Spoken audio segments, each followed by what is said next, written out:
ID ப்ரொஃபஷனல்ஸ்க்கு நிறைய fertility issues வருது, எதனால டாக்டர்? இந்த ஐடி ப்ரொஃபஷனல்ஸ் பார்த்திங்கன்னா அவங்களுக்குன்னு ஒரு பெக்குலியரான லைஃப் ஸ்டைல் இருக்குங்க. லாங் சிட்டிங் ஹார்ஸ், அதுக்கப்புறம் மடியில் லேப்டாப் வச்சு ஒர்க் பண்ணுறது. இந்த 2 ரீசனுக்குனாலையும் டெஸ்டிகுலர் டெம்பரேச்சர் இன்க்ரீஸ் ஆகி ஸ்பெர்ம் ப்ரொடெக்ஷன்ஸும் கம்மி பண்ணலாம். அதுவே ஃபீமேலுக்கு பார்த்தீங்கன்னா இப்படி செடென்ட்ரி லைஃப் ஸ்டைலில் இருக்கிறதுனால இன்சுலின் ரெசிஸ்டன்ஸு ஜாஸ்தியாகும், பிசிஓஎஸ்க்கான அக்கரன்ஸும் ஜாஸ்தி இருக்குது. Number 2, chronic stress. இந்த டெட்லைனுக்குள்ளே நமக்கு இந்த ப்ராஜெக்டை முடிக்கணுங்கிறதுனாலையும் க்ரானிக்காக நைட் ஷிஃப்ட்டில் இருக்கிறதுனாலையும் அவங்களுக்கு கார்டிசால் லெவல்ஸ் ஜாஸ்தி இருக்கும். இதனால் ஹார்மோனல் இம்பேலன்ஸ் அண்ட் ஃபர்டிலிட்டி இஷ்யூஸும் நமக்கு வரும். தேர்டு பார்த்தீங்க அப்படின்னா கண்டினியூஸாக ப்ளூ லைட் பார்க்கறதுனால அவங்களுக்கு நீங்கள் கம்ப்ளீட்டாக லேப்டாப்லேயோ இல்லை ஐபேட்லேயோ ஃபுல் டைம் ஒர்க் பண்ணிட்டு இருக்கும்போது அவங்களுக்கு மெலட்டோனின்ங்கிற ஹார்மோன் கம்மியாகும். அதனாலேயும் ஸ்லீப் டிஸ்டர்பன்ஸ் வரும்.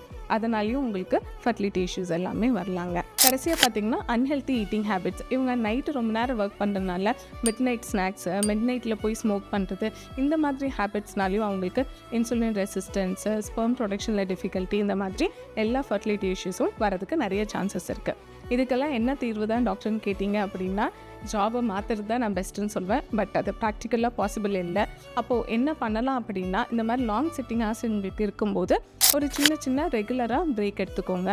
நைட் ஷிஃப்ட்டில் இருக்கும்போது மேக் ஷுர் கான்ஷியஸாக நீங்கள் மைண்ட்ஃபுல் ஈட்டிங், நைட்டு நேரம் ஸ்நாக்ஸ் எடுக்காமல் ஸ்மோக்கிங் அண்ட் ஆல்கஹால் இதெல்லாமே நம்ம கம்மி பண்ணிக்கலாம். நீங்கள் நைட் ஷிஃப்ட்டில் ஒர்க் பண்ணுறீங்க அப்படின்னிங்கன்னா மார்னிங் ஒரு கண்டினியூஸ் 6 to 8 hours தூங்குறதுக்கு பாருங்கள். பிளாக் அவுட் கர்டன்ஸை யூஸ் பண்ணிவிட்டு ஒரு நல்ல ஸ்லீப் எடுக்கிறது பாருங்கள். இந்த மாதிரி சின்ன சேஞ்சஸ் பண்ணும்போது உங்களுக்கு நல்ல பிக் டிஃப்ரென்சஸை தெரியும்.